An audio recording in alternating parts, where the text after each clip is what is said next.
Hello, this is Dean Radin, and I'm on Your Superior Self. Hi, I'm Anita Murjani, and this is Your Superior Self. Hello, this is Dr. Raymond Moody, and this is Your Superior Self. Hi, Cultural Creatives. I'm Bruce Lipton, and I'm here to join you with Your Superior Self. This is Paul Selig, and this is Your Superior Self. What's up, everybody? I'm Aubrey Marcus, and this is Your Superior Self.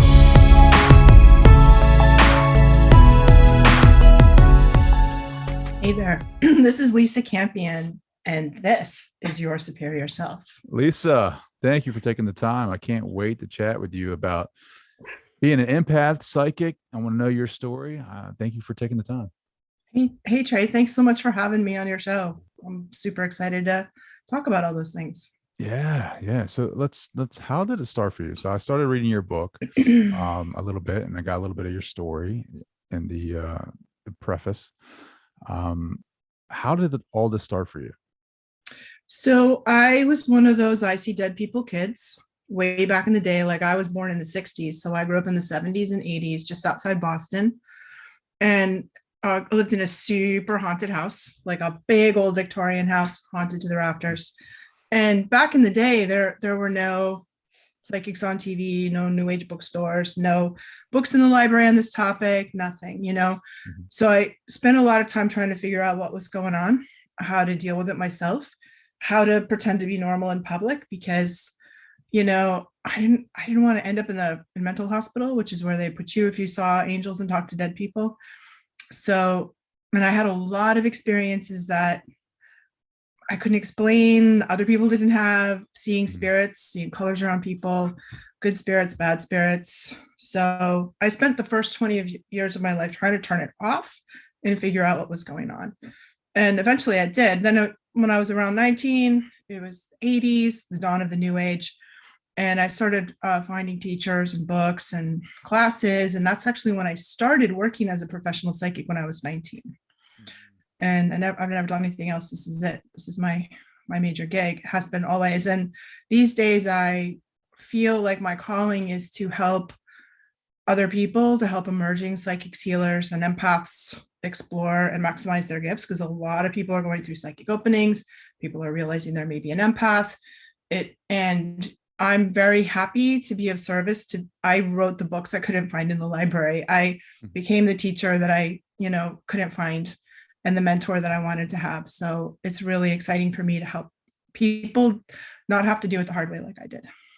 I love that. Being able to help people before they, they question themselves, right? And they don't know where to turn, and they feel like they're by themselves. And I love that people like yourself put stuff out here. And it can be really scary. I mean, if you're just minding your own business and all of a sudden your psychic ability pops open, it was scary for me, and it's scary for a lot of people who don't have guidance.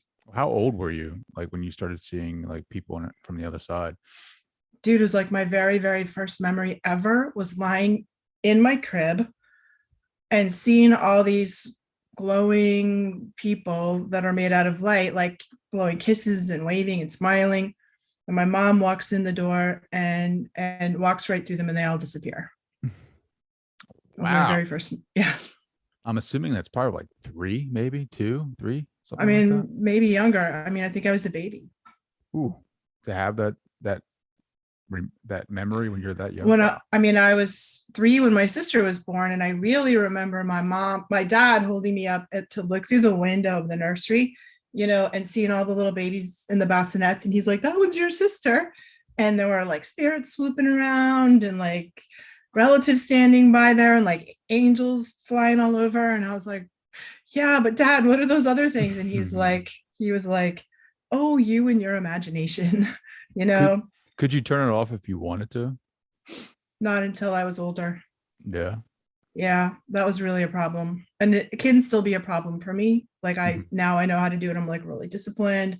I did a lot of martial arts when I was younger to kind of like strengthen myself. And if I'm on my game, it's off. But if I am not on my game, it's kind of intrusive. Really? So like you have to put that wall up, that barrier. Yeah, before I go outside, before I'm in public, and if I'm feeling good, I just, it's kind of like wearing blinders, I'm in the store. I'm here to buy vegetables. I don't want to see all that stuff. Like I'm doing what I'm doing and I'm leaving. And it's kind of a discipline where you put your attention, like you can choose to put your attention on certain things and ignore certain things. And that's what it's like for me right now. Can you use that for your advantage as far as like speaking with loved ones or finding out more information about, things that you're curious about, contacting people that may have passed over that have information that you may want for your own development? Yeah. I mean, I think that's one of the best things about learning to develop your psychic ability is that we have a big payoff, like of having guidance along the way. But I can tell you that anytime, and this is not just me, but any psychic is super triggered or emotionally charged up about something, we lose our connection. So if you're like, something's going on with one of my kids, or I just had a fight with my significant other, and you're like, then you lose it. You lose your connection until you kind of calm down. And that's why psychics talk to other psychics, or I go back to my divination tools, the tarot cards, or tools, divination tools like that can be helpful to bridge the gap when we're feeling triggered. I saw something on your website, Soul Talk, which was very interesting. Connecting with people on a soul level. What kind of, I mean, like, so when you do that when you have like a client or someone that you're connecting with on a soul level, do you have to go like in a meditative state? Can you do that? Like, what does that look like? It just looks like a conversation. So, because I've been doing it for so long at this point that I can, when I have a client, I sort of switch my vision on and learn. And my specialty as a psychic is to look at people at the level of the soul, and then all of a sudden, all this information is available to me, like what's going on in your past lives, what your purpose is, what you're amazing at, what obstacles you have that are in your way that are preventing you from doing what you're amazing at, where you're going in your future, like what your contracts are with your people. This is all the information that is sort of soul level information. And that's my specialty, I think, as a psychic. But because I've been doing it for so long, I can also, people ask me all kinds of questions, like they have relationship issues and health issues. And, the single number one issue that I get, the question that I get over and over again is, what am I for? It drives people nuts when they can't figure out their life purpose. I feel like though, I don't know, I get frustrated with that a lot, right? Like I do. What is my life purpose here? I feel like a calling. I know there's something that I need to be doing. What is it that I need to do? Because it's like, as you grow, as you develop, I put it like this, like you start, as you grow spiritually or whatever you want to call it, as you expand your consciousness, you start, vibrating, if you want to say, at a different level, and you start vibrating in different levels and you start leveling up, like you're shedding your past self almost, right? Like your past, you want to call it, sometimes it's your friend, sometimes it's your job, or sometimes even spouse or relationships. And it's like, you start looking for more meaning in your work, or you look for more meaning in your relationships, or more meaning in your development of consciousness. And it's like people get frustrated because they start feeling the higher vibrations, or they start feeling this pull for higher knowing, and they don't know where to turn with that, right? I mean, I'm sure you see it all the time. I feel all the it time. All the time. Me too. I think it's something we all do. We have sort of like two parts of us, we have our personal self, our personality, which is our humanness. And we have our soul self, our higher self. It's got all kinds of names. And, the more we tune in to the vibration of our higher self, what our soul is telling us to do, it always wants you to go outside your comfort zone. It's always pushing you to the next stage or encouraging you, inviting you to the next stage of development. And our personal selves don't like that very much because it requires change.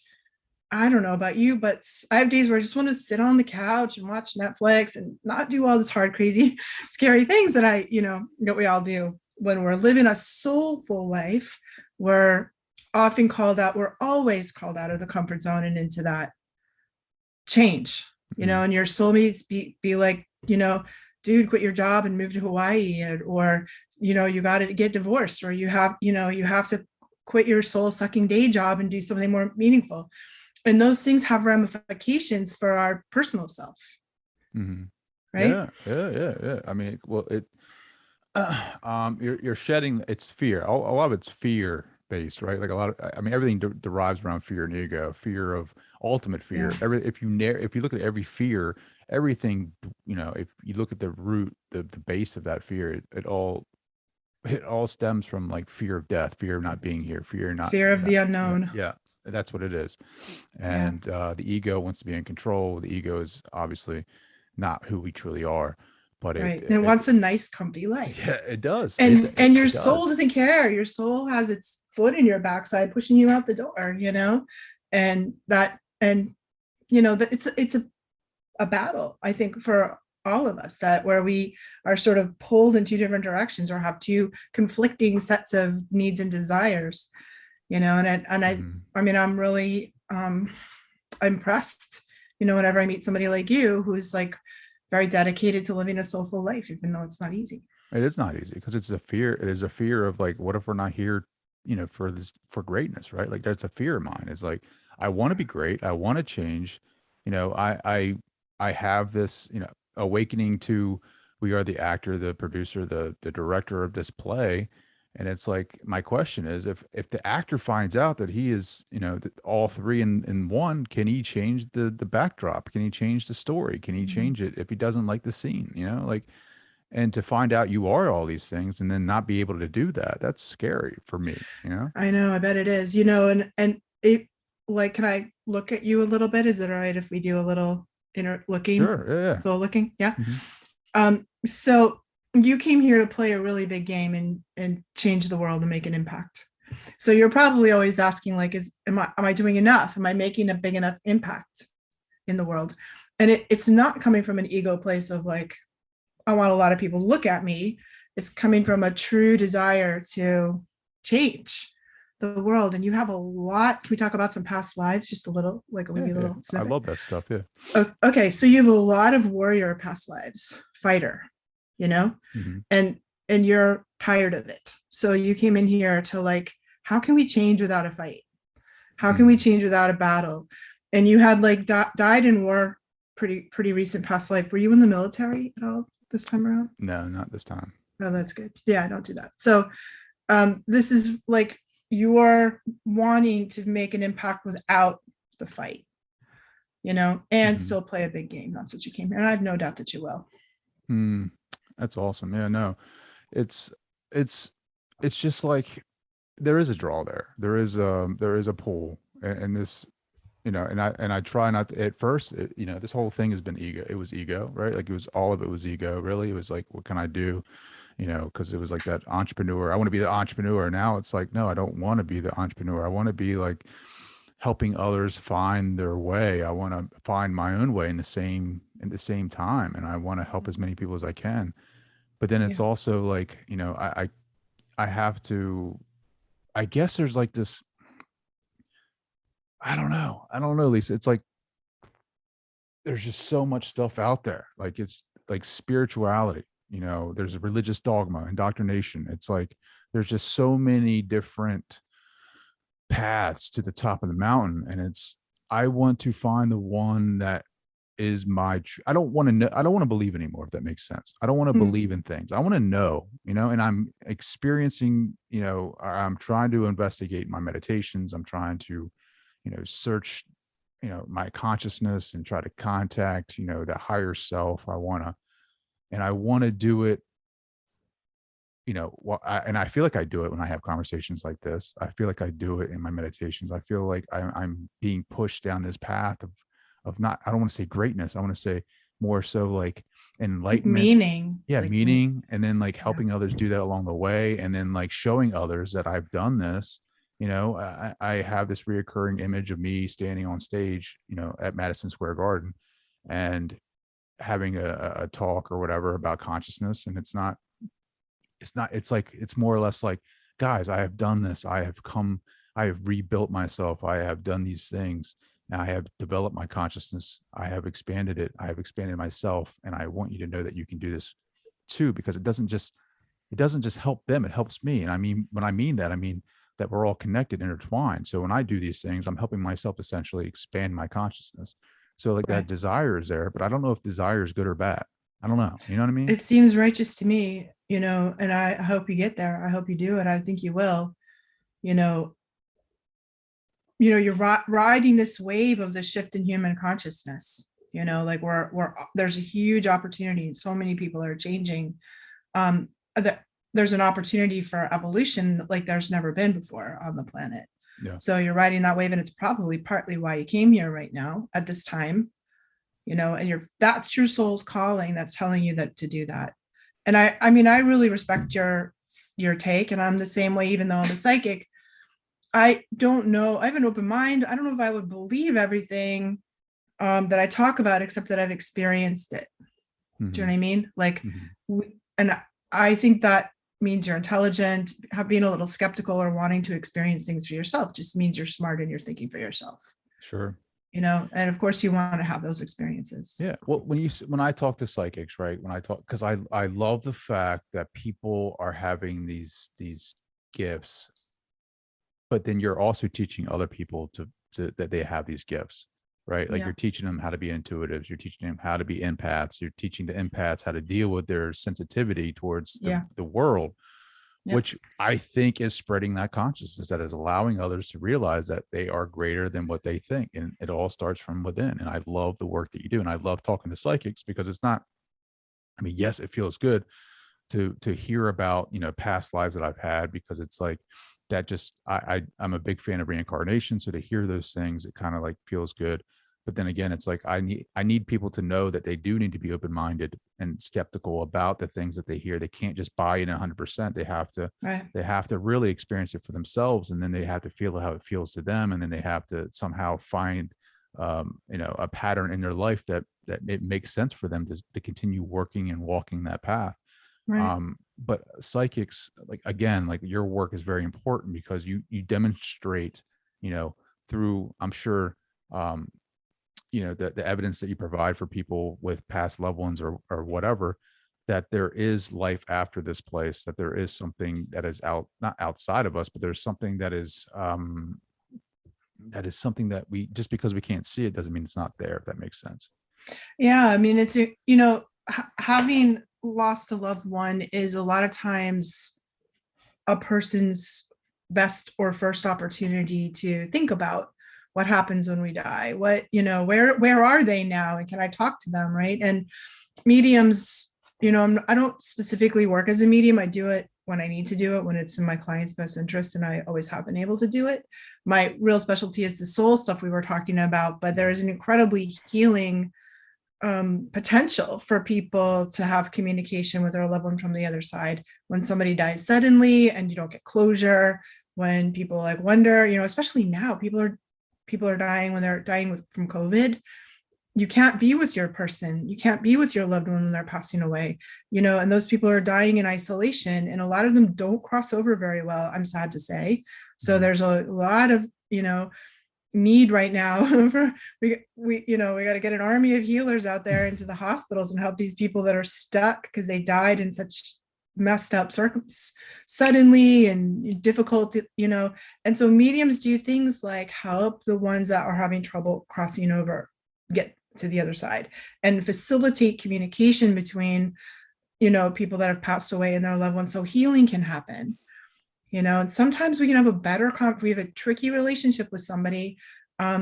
We might have a better conversation with them after they're dead. There might actually be, that's the first and only time that a real conversation can be had or healing can happen. Well, I think we all can have conversations with the past loved one, right? So like through, and I've done some research in this area of like, using our imaginations and connecting with that conscious. We are consciousness. So, the higher levels of consciousness, why can't we connect with it? We are a part of that. We are individual units of consciousness connected to the higher source of consciousness. So we should be able to connect with everything that is consciousness. So for people listening to this, I have tried it for myself. I have some success, some personal evidence, some subjective evidence of my own to, if you like use your imagination and have a conversation with someone that is passed, you do that 10 times, and then you just have a conversation, you just let it go. And then at some point in that meditation or that conversation, that person is going to start talking to you, and you're not making it up. Like they're saying things to Absolutely. you, but it's not going to be verbal. It's going to be all like through the mind. And then you start, Christina Rasmussen, who has been on the show before, has demonstrated this time and time again. I have done it for myself, where you ask at, maybe the 15th time that you have a conversation with your father, mother, grandparent, whatever, you ask for some type of evidential artifact and say, hey, show me this. If this is, I don't know how do you want to word it, but just say, hey, can you show me this or whatever in your meditation? And usually, more than likely, it will manifest in your physical reality. And that's just, that demonstrates what, there's something more out there that we need to be researching, that we need to get connected with more. And it kind of wakes us up a little bit. Absolutely. Yeah, it is something that everyone can do. And if you have a conversation out loud with one of your loved ones, that's one of my things that I encourage people to do. They're going to hear you. You may have difficulty hearing the answer unless you do something like what you recommended, which is to practice a lot. I like to if you take a picture of them, you light a little white candle, you burn a stick of incense, and you really focus on the picture, and then you talk out loud. Say their name out loud before you start, because when we say their name, it's like an invocation that invites them to be present in the room with us, And if they're for real, having a sign that they often do want to prove to us that they're for real, and because they know we worry about it, they know we're afraid we're crazy and we're making it all up in our own heads. So they will often leave, like you said, flicker the lights or play a song on the radio for you, or leave you a penny or a feather, or all those kinds of signs and omens that let us know it's legit and they're really around. Yeah. I had a meditation with my grandfather, and he it was like a guided meditation, but it was like during the end of it, they were like, now your loved one will hand you a gift. And this, when he handed me this gift, it was like a pocket knife or something, like an old wooden pocket knife. And I didn't think anything of it. But then like 2 weeks later, I found that same pocket knife, inside the house. I was like freaked out. I was like, whoa, you know what I mean? But this was at the very beginning of my journey, and it's happened multiple times through multiple conversations, with other entities or beings. These things are coming into my reality. So now it's not a belief, it's a known that these things happen. Right. How do you, I've been really just kind of hemmed up on this question. How do you talk about, you have kids, right? Yeah. How do you talk about that with your kids? Like when they first start coming up? I mean, I think yours are a little bit older, but mine are My kids are adults. Yeah, mine are hitting 11 and 9, and they're starting to listen. No, maybe not listen, but see some of my podcast episodes and they're like, Dad, what is your podcast about? So like, how do you have those conversations?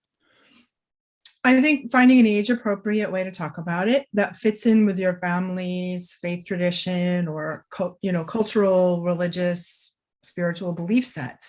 So, when my kids were all really psychic in different ways. And if you've got little kids, they're not really hung up on it. Little kids need validation that what they're experiencing is real. That's what I didn't get. My parents didn't try to shut me down, but they were like, pat me on the head. Oh, you have such a big imagination. Or look at all you and your imaginary friends. Like, where do you think up this stuff, Lisa? That's what I heard all the time, And so they need validating. Oh, I'm talking to Granny. Oh, I bet you are. So what's she saying? Like that. Like we want to kind of encourage them. And I think like the conversation we just had is probably really good. Like encourage them to be skeptical, encourage them to think for themselves, but to be open-minded, and talk with them about what they've experienced or what they believe. Well, what do you think about it? What do you believe in it? And my kids were kind of like, I would do Reiki on them when they were little. I'd say, do you want a Band-Aid or Reiki? And they always picked Reiki, and one of my oldest son, went on to study Reiki and become a Reiki master and, really kind of go that way. My middle son, he was a jock. He played football. And one day he brought me his friend from the football team, and his friend's mom had died when he was little. And I did a reading for half the varsity football team. and they were all crying, and they were all like, then they had all questions, kids have problems. And I always loved that I could help them. I love that I could connect them with their relatives or do tarot card readings for them or give them Reiki. And my kids brought me all of their friends that were struggling and needed help. I was kind of that mom. And so for me, it was like reflecting back to them, like, well, what do you experience? And what's happening for you? What do you think about it? And let them make their own decisions, about what they believe. Let them ask questions, let them figure it out. Maybe let them try a meditation. Sure. Do you connect with them on a soul level at that age as well? Or is that kind of like you're just easing them into it and you're not really telling them anything because it might be too detrimental to their development? I don't know. Is that? For all of my people, and I tell people this right off the bat, I don't tell policy with my psychic stuff. I'm not going to say it unless you ask. And I would have 0 friends if I broke that rule. Do you know what I mean? Because if we're out having a drink, I'm like just trying to be a person, having a conversation with another person. And I have to ignore a lot of stuff to do that, but doesn't help my friends or my children or the people that I love to be all like, let me tell you what's going to go on. Let me tell you what's going to happen. You're going to break up with that dude in about 3 weeks after things go sideways. I could see it coming a mile away. Do you see it like that? Do you see it? Like, I mean, of course. I mean, and it doesn't. A lot of times it doesn't take a psychic to see it that way either. You know what I mean? Or it just takes but I'm just like, I don't say anything unless they ask me. And guess what? They hardly ever do. So what do you see when you're having a conversation with somebody like me? Do you see things going on right now that you're holding yourself back? Like, well, if I'm in a session with somebody, it's a little different. Like then, but I asked you before, I don't believe I'm very strong about ethics with psychics because there are a lot of psychics out there that have terrible ethics and that don't have any or don't know they should, and so people deserve to have privacy, and I don't break that without permission, basically. But if you're in a session with me, that's different. I'm going to look but I'm going to look in the direction you want me to look. So my sessions always start with a question, like, what do you need? Like, how can I help? What's on your mind? And then we go from there. But I don't do that with with ordinary people because it would be really annoying to be, under scrutiny like that all the time. Sure. Yeah. I mean, that's, oh man, I can only imagine. It takes a lot of energy out of you. Yeah, it's work. You know what I mean? Just so like, and if you had a friend that was a doctor or a lawyer, like we hope that you wouldn't be asking for free legal advice or medical advice, Friday night when you're having a drink, like, oh, will you look at this mole? Like, no, like come to the office and get an appointment. You know what I mean? And yeah, of course, if my friends are like, Lisa, I really need your help right now. Yes, I will do it. Of course. Or if my kids say that, which they never do, guess what?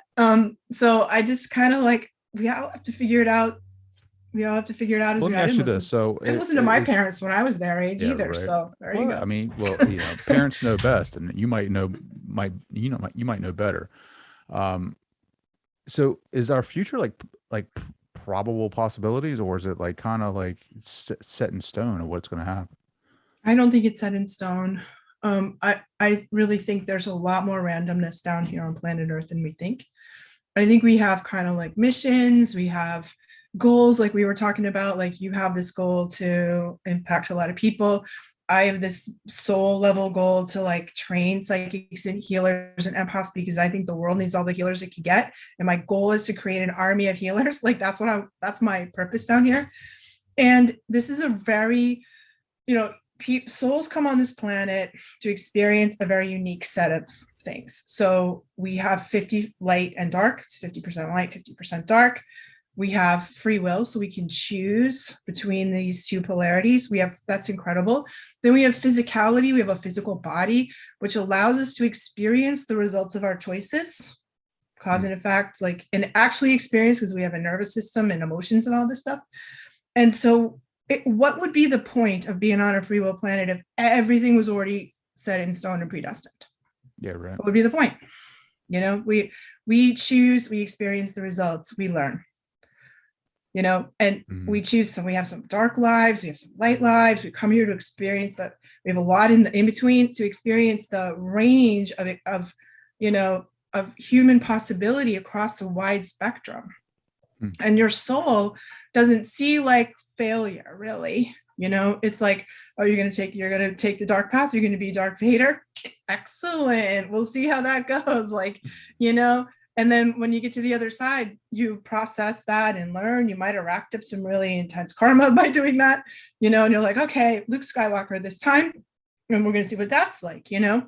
And I don't know. So to have it all predestined, what would be the point? And at the same time, we do have, you know, really like soul contracts with people, you know, where, you know, your spouse, your kids, your parents, there's an agreement that happens before we get here. Obviously, you're not choosing as a child born, you're not making that free will choice. That happens. Sometimes we have things that happen that are part of our predestiny. Sometimes, you know, you get hit by a bus walking across the street and that was not part of your plan. Sure. Bad luck. You know? When you see things like past lives, do you see it like a visual or is it like a sense?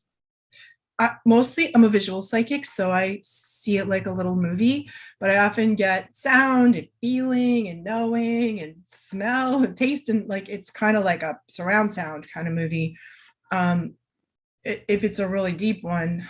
And so yeah, kind of can come through all of my senses, but my primary is visual.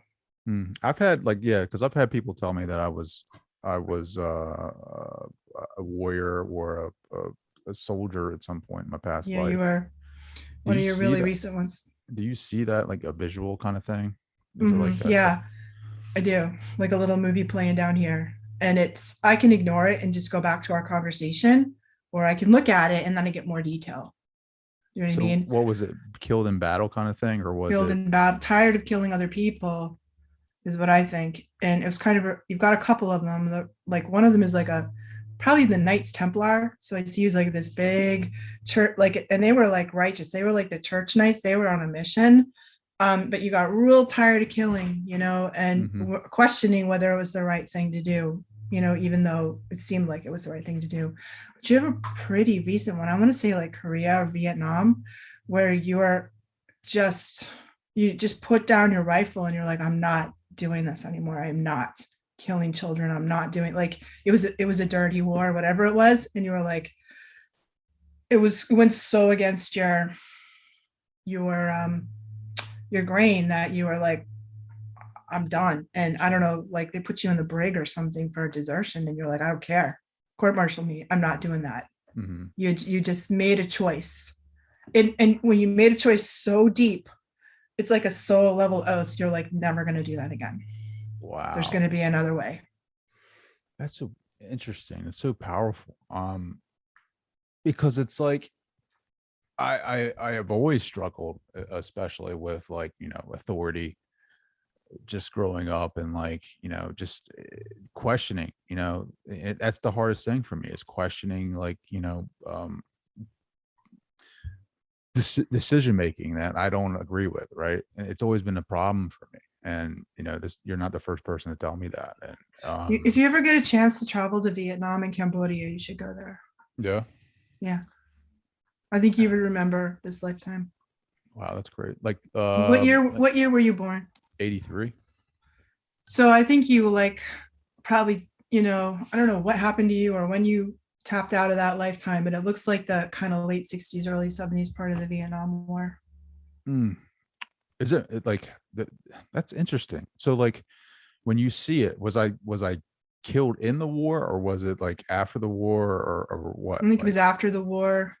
It might have, I don't know what happened to you. If it was an accident, you just needed to get out of, you know, you needed to get out or died accidentally on your way home from the war. I think they were going to court-martial you. And you were like, no, I'm out. I'm like, not going through that. Jeez. Young guy? I guess yeah. Younger guy, right? And young guy, really young, like early 20s. And from the Midwest and drafted. So you're already pissed off to be drafted. Like you didn't have a choice, you know?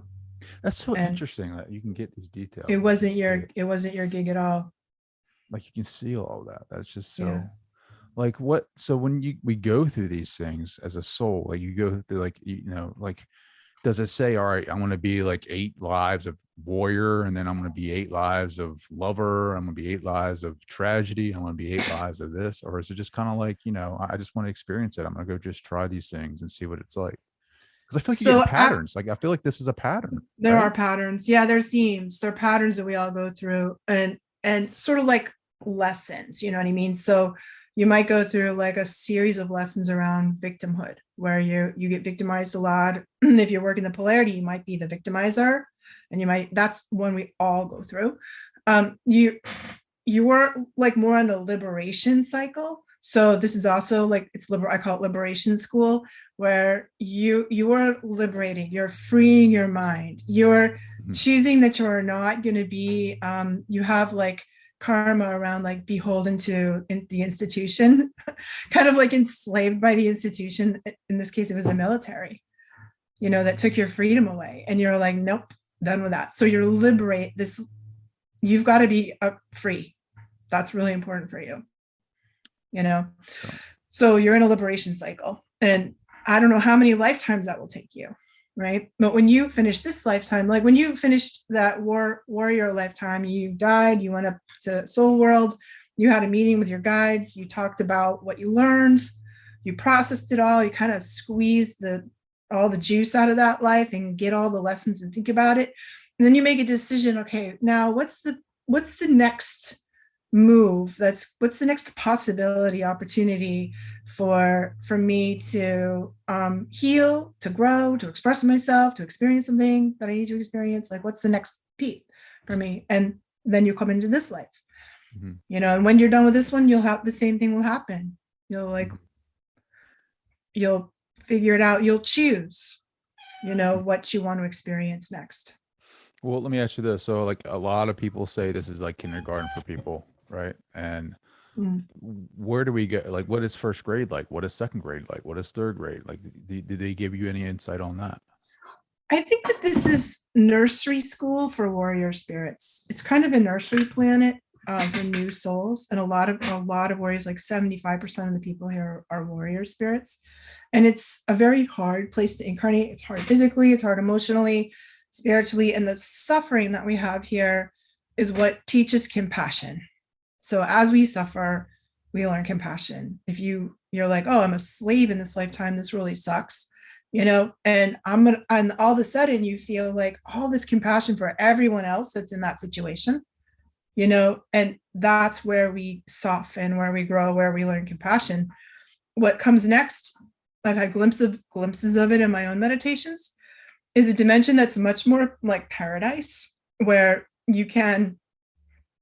your mind can create reality or solid matter, but we don't get to go there until we have control of our thoughts and our feelings, which is extremely difficult. It takes a long time to do that, you know, because if you took me and you and we put us on that planet, that dimension, it'd be like, you know, giving a kid a box of matches. I wonder, you know, like, I wonder what it'd be like to you know, see a dragon and, you know, suddenly you're dead because the dragon, you know, whatever. So see, I hope there's no plague on this planet. Boom, plague, you know, like, wow. Like we are not ready for that. And it just takes a lot of kind of like enlightened beings, the ascended masters, like people who reach enlightenment, learn how to control their thoughts and feelings. And then they move on to that place. One thing I struggle with, Lisa, and I don't mean to sound like very like down on like angels and archangels and ascended masters. I have a problem. I guess it's the old lives that I've had, like the hierarchy of things. Like I get, it's like, why I guess maybe it's just the labels I have problems with. Like I just feel like archangels, angels, and ascended masters are just us at a different level, right? Like angels have never been human, so it's not like you die and become an angel. They're divine, they're helpers, they're here to help, but they don't have human experiences, and they're not, I can see why a lot of people are like, don't tell me what to do. And if you have a don't tell me what to do kind of attitude about life, then you might be that way with your guides. And you might learn the best by actually figuring things out on your own and experiencing things on your own. In that case, your guides are going to be very hands off with you, and they're going to like, give you suggestions from the sidelines. Hey, Trey, why don't you think about that? Why don't you try that? That's not true for me. My guides are super bossy. I often say I just show up and do what I'm told. Really? And I knew from the beginning that was the deal. That was my agreement, that I was going to have some extraordinary talents and that I was going to come here to help people. And that part of that was to be of service. And that my life of service would in some ways preempt my personal life. I am very hard-headed. I am very hard-headed. Yes, I have to learn by experience, but it's also like a part of me is like, kind of like, I don't want it to be dogmatic, for my life. It's always been, and I'm sure people can relate to this. I don't need another religion or a dogma to telling me that I need to do something or worship something in order to get to heaven. Like, that's I've never seen angels or ascended masters want that. They're just here to help. No, that's a very human thing. Yeah, ego thing. Humans want that. Religious people want that. Ideologies, dogmas, old religions think that's the way it goes. But, religion is, and this is a radical thing, so I apologize if it's offensive or to some people. Organized religion is sort of like in the middle stage of spiritual development. Where we want to sort of be told to what to do. And when you get to be an old soul and you're advanced, then we drop those ideologies, and strict rules and things, and we figure it out for ourselves. So the real spiritual path, that's the difference between religion and spirituality. You're done with religion and you're on a spiritual path, which is your connection to God, to divine, is totally between you. It's totally personal and totally individual. And you've got to figure it out. It's like you can walk the path or you can bushwhack up the mountain, with your machete. And that's the stage that you're on. And it's hard, but it's real. I know I'm on that stage. Trust me, I know it. And there's times where I go on a run and I look at the sky and I say, I surrender. I don't know. I know what I want. I don't know how to get it. I surrender and I'll let it be. I had that conversation with myself when I was about 13. Really? Yeah. And I was talking to God and I was like, I'm taking my hands off the wheel, you drive. It's very, because like we white knuckle everything. I know I have. I've done it up to a certain point. We white knuckle things and we try to make things our way. And it's, a lot of that is fear driven, a lot of ego driven. But then when you start letting go of the rope, then you start seeing more results. You start seeing things flowing more towards you, or, even your capacity to love, for me, it my heart has been opening and softening, and my heart chakra, if you want to call it that, is definitely released more. I feel more like I get emotional about things a lot sooner or quicker than I used to, like just feeling things, like, yeah. What was it recently? There's something. Bob Saget just passed away, right? I don't even know the guy, but because like he was a big, I watched him on Full House growing up, right? Like he was a big part of that growing up nostalgia, watching America's Funniest Home Videos. Like a part of me was like, oh my goodness, anytime anybody loses their life, really, battle or whatever they're, whatever's going on in their life, and they lose that battle. It's sad, but for me, it was like, I normally, like if I was on, 5 years ago, Trey wouldn't bat an eye, but now it's like everything, like little things. I mean, really, I had long hair for 2 years since COVID started, and I just got a cut, and I get up out of the chair and I turn around and I see the hair on the ground, man. I almost started bawling. Like I was like, that's 2 years of my hair that's been through all of my transition, and now it's on the floor, and it's like, it's I can definitely notice a difference in spirituality and growth. I don't know if you can relate to this whatsoever. Absolutely. And I think like as we go through our spiritual journey, we clear our chakras, we open things, we get more connected. You're opening your heart chakra. And, I think that coming out of that military lifetime, you were really angry. You know, you were angry at authority, angry at war, angry at all those things. And so you might have had phases in your life where that was sort of your first emotion that you would hit, would be anger. And as you've cleaned that out, you're opening the heart more, you know, and feeling other things, feeling love, feeling tenderness, feeling vulnerability. When we really, as warriors, when we really stand in our power, we feel vulnerability. We feel the real power of the warrior is the open-hearted, vulnerable warrior. What were some of your past lives? You know, kind of been all over. One of my favorite ones was I was a samurai, which is kind of fun because cool. I lived in Japan, and I was in Japan studying martial arts. And I remember that. I remember a lot of my own past lives. My very first one was in Egypt, and I was put into like an Egyptian mystery school. And I've done a lot of work inside mystery schools and helping people. I've had sort of an odd past life history. Like, really. Do you remember things like when you look at certain I don't know, monuments or like history books? Absolutely. And I feel often called to travel to places that I've been in the past. Have So you I been, remember, I went to Egypt, remembered a lot of stuff there. I went to Greece, and I was like, I went to this weird island nobody ever goes to. Like, it's off the beaten path. And I'm like, oh, I know this place. Like, when I turn around this road, there's going to be a little cottage there and an olive grove there and a windmill there. Like that. And there was, you know, I'm like, oh man, and people that I've seen from the past, we all have that experience when we meet our soulmates, you know, that kind of recognition. That's a really, really common.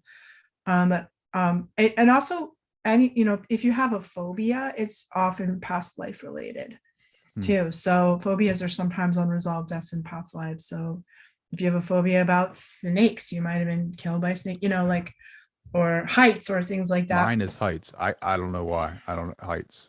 I'm sure you can see it. Yeah, you might have. I might have fallen, jumped out of that helicopter or whatever. Yeah, helicopter crash or something like that. Yeah. It might have been. I think it was more like a crash, because I think it was an accident. Yeah, then it's so interesting. I really like, you know, I really love this stuff because it's just, you know, everything is subjective. Everything, our experience here is subjective. Everyone, you know, science, I get it, right? Like, you want to, you know, there is room for, you know, objectivity or, you know, being objective, empirical, but every decision we make in our daily lives is subjective. You know, there's not somebody behind us, a bean counter, like, you know, measuring our choices and saying, oh, that's the wrong one. I had a vision the other day, right? Or meditation, where I was very deep in meditation, and it was like I was experiencing another reality where every choice was made was the most efficient choice that anyone could possibly make. So I mean, I'm talking about traffic going and stopping, all like in sync and like perfect patterns. And it was like everybody was making these perfect decisions, and people were, you know, but everybody was like a robot. Right? Like, everybody was robotic in their decision making, and yes, they got the most efficient result, but no one had any learning from that. It was like, all right, tally it up, and that's what I'm going to do. And like, the thing that I got from that meditation was like, why is this life so subjective? Is because that's where the biggest gain of learning is. It's like, you make the best choices sometimes, and you make the worst choices sometimes, and you learn in between that gap. You learn, and you know, you have the opportunity and free will, and in this physical reality, to learn a lot. And it's up to you, really. Is that a smoke alarm or something? No, it's a car alarm. Car alarm. You have opportunities to improve yourself, and that's what, you know, I think we're here, obviously, because some people don't know that, but like you were saying earlier, this is like an early school for our development of consciousness. It's the curveball where you learn the most, you know, that random stuff that gives you like, and even the random stuff, we still have choice. So we still have choices around how we're going to deal with the things that we have no control over, you know, like even if you do get hit by a bus, or we don't have much control over the pandemic at the moment, you know, but we have choices about how we're going to deal with it, how we're going to let it, are we going to let it open us and evolve us, or are we going to let it close us and shut us down? That's the ultimate choice, I think. Where do you see, like, I'm sure you get this question, like, where do you see the pandemic going for us and our development? There's a couple of ways we evolve. We evolve slowly over time and changing conditions, and we evolve quite quickly through viruses. Viruses like unzip our DNA, change everything around, zip it back up again, and there's physical human evolution that happens through viruses. So I just think that it's part of that. And I don't know quite what the opportunity is going to be there, but I think the virus and the pandemic is part of an overall deconstruction phase. So we're in this massive deconstruction phase, which is quite normal. Empires rise, they thrive, they fall. And we're in the fall, kind of globally. And all the structures and empires and all these big giant things are going to fall. It's a natural pattern of evolution, part of alchemy, actually, where things grow, things sustain, and things dissolve. And I have faith that they're going to reestablish at a higher level of beauty, harmony, and order. We're getting an upgrade, and we have to let go of the old if we're going to get an upgrade. Sure. Yeah. And we don't like that as humans. It's really uncomfortable to be part of a deconstruction cycle. There's chaos, there's loss, there's death, there's things are falling apart. Inside of that, there's opportunity. There always is, if we can figure it out. There's like opportunity, like we'll do a podcast or write a book, or people need help. We have an opportunity there to grow as we let go. And that's what's so interesting to me about it, is there's no holding on to things, even if you want to. No, I think it's a great opportunity for us to evolve as spiritual beings, right? Taking the time to step back and just kind of reflect on where we've been. And so many people got broken out of some the trance we were in, the hamster wheel we were on, and got to really consider what they want to do. And how they want to live. And, it's been an incredible reset for so many of us. Where can people find you? Where can they connect with you? So I have a website, lisacampion.com. And I have, a lot of things available there, free resources for empaths and psychics, people who are going through a spiritual emergence. I have all kinds of training, Reiki training, online available there, and psychic development classes. I have 2 books that you can find on Amazon. One's called The Art of Psychic Reiki, and the other's called Energy Healing for Empaths, and they're available on Amazon. And really, if you're feeling like you are having a spiritual emergence, a psychic opening, or just really figuring out that you're meant to be a healer and try to figure out what that looks like, that's what I like to do. That's your jam. That's my jam. What's the Instagram handle? I know you got an Instagram. Lisa X Campion. Make sure you guys follow her. Lisa, I also want to ask you a question. So we were talking about future probabilities. Do you think that once we have this realization of what we truly are, this powerful consciousness, awareness, can we use our coherence with mind, body, and soul to attract things into our lives, to remold our futures, to bring to fruition what our desires are? Absolutely. The clearer we get, the more we heal our trauma, the more we evolve spiritually, the more coherent. I love the fact that you just used that word. The more coherent we get as beings, the more light we carry literally in our being, in our energy field, the easier life gets, the more happy we can become. We go into kind of a flow state where doors open, synchronicities happen, magic happens.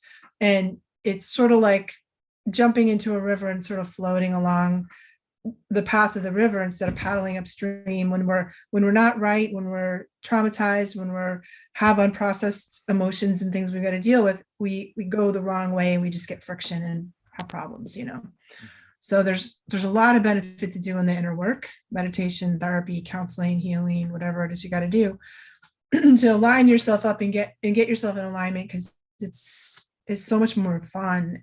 Life is so much more easy. The rewards are great for that. Well, Lisa, I can't thank you enough for coming on. I love this. We got to have you back on. This has been fun. Yeah, anytime, Trey. It's great conversation, and I'm happy to do it anytime you want.